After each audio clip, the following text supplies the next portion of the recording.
اكتر جمله الواحد يقولها بعد الصعود بالاداء ده واللي حصل ده كله هي الحمد لله. بجد الحمد لله ان انت صعدت اصلا بالاداء ده وبثلاث تعادلات. فبدون كلام كتير انا احمد خالد، ويلا بينا بقى ايه على الحلقه النهارده.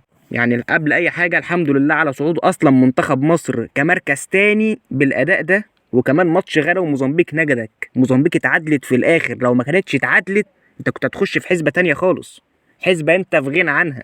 هو طبعا انت يعني بعيد عن ان انت صعدت اصلا باستحقاق او من غير استحقاق، بس ده مش وقته. يعني احنا دلوقتي كنا بنقول يعني يا رب نصعد، بس دلوقتي احنا في الادوار الاقصائيه.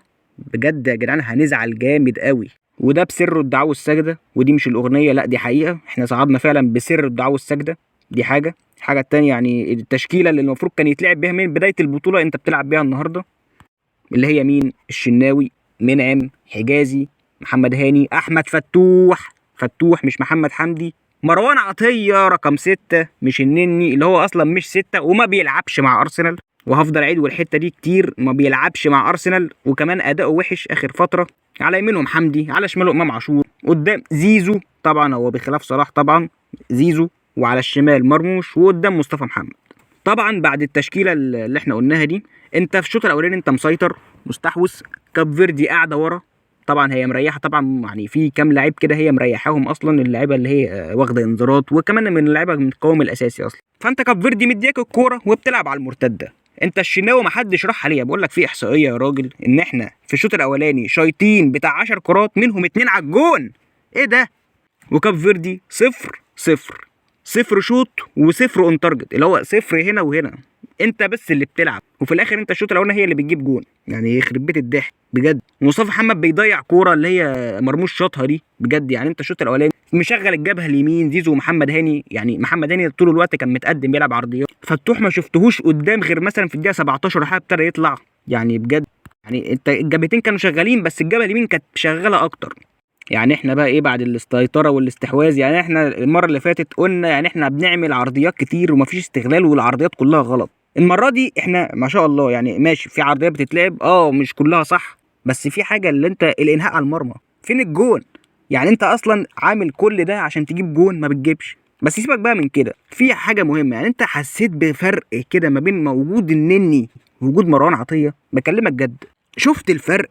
في حاجه مروان عطيه واحد هيسلم لك الكره صح من رجل لرجل، هيدافع كويس، هيطلعك بالكره كويس، هيسلم الكره قدام صح. يعني في واحده عملها الشوط الثاني لو محمد حمدي كان عملها صح كانت فرقت وجاب جون.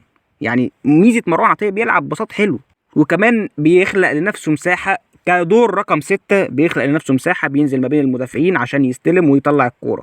ده اللي انا يعني المفروض كان بيحصل. طبعا ما بنشوفش طبعا من محمد النني الظاهره بتاعت محمد النني، طبعا دي ما كناش بنشوفها منه، وان هو النهارده ما لعبش. حسيت بالفرق، اكيد حسيت بالفرق. والى الشوط الثاني وهو نزول محمود حسن تريزيجيه. محمود حسن تريزيجيه يا جدعان اللاعب ده الشهاده لله هو منقذ منتخب مصر، واكيد معظمنا عارفين المعلومه دي. هو منقذ منتخب مصر من 2018 انه يجيب ضربه الجزاء اللي تصعدنا كاس العالم بعد 28 سنه.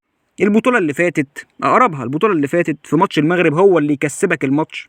البطوله دي يعني ينزل في ماتش غانا يقلبهولك بالمعنى الحرفي، يقلبهولك بعد ما كنت خسران 1-0. هو اللي ينزل ويعمل شغل في الهدفين سواء بالصناعه او في المساهمه. الماتش ده ينزل يجيب لك جون ويبقى مؤثر جدا في الشوط الثاني. انت عايز اكتر من كده لاعب؟ يعني لو تخيل لو المنتخب كله تريزيجيه، انت تخيل بقى لو المنتخب كله تريزيجيه انت كنت هتعمل ايه؟ هل ده كان هيبقى شكلك اصلا؟ لا. في احصائيه برضو في الشوط الثاني انت شايط بتاع 25 كوره منهم كام على الجون؟ 5 ولا 6؟ يعني دي احصائيه منتخب عايز يكسب بطوله مش عارف تشوط على الجون. ايه ده؟ وفرصه مصطفى محمد اللي ضيعها، وكره كهربا، ومش عارف كره مين تاني ضيعها. ايه يا جدعان؟ مش عارفين تجيبوا جوان واداء. يعني الشوط الثاني انت برضو نفس السيطره ونفس كل حاجه، لكن فين الترجمه بتاعت كل ده بقى؟ يعني فين الترجمه؟ الحمد لله ان انت صعدت، صعود من عند ربنا. هتعمل ايه بقى في الادوار الاقصائيه؟ هتعمل ايه في دور ال 16؟ هتلبس في منتخب ايا كان هو مين؟ هنزعل بجد، هنزعل. ما يغركوش صعدنا مركز تاني بثلاث تعادلات. يعني صعدنا مركز تاني بثلاث تعادلات. انت متخيل منتخب مصر ثلاث تعادلات يصعدوه دور ال 16 في بطوله افريقيا؟ خلاص كده يعني الحلقه خلصت. انا طلعت قلت ايه اللي انا عايز اقوله خلاص. يعني ان شاء الله يعني ربنا يوفقنا ان شاء الله وينفخ في صورتنا كده في الدور ال 16، والمنتخب اللي نقع معاه ان شاء الله نكون نقدر نكسب ونعدي، والاداء ان شاء الله يتحسن ونصعد يعني. وان شاء الله بقى ايه ناخد التامنه بقى. بس يعني يا ربنا يعني ندعي يلا بسر الدعوة والسجدة تاني. فان شاء الله نشوفكم بقى ايه الفيديو الجاي. بس كده، سلام.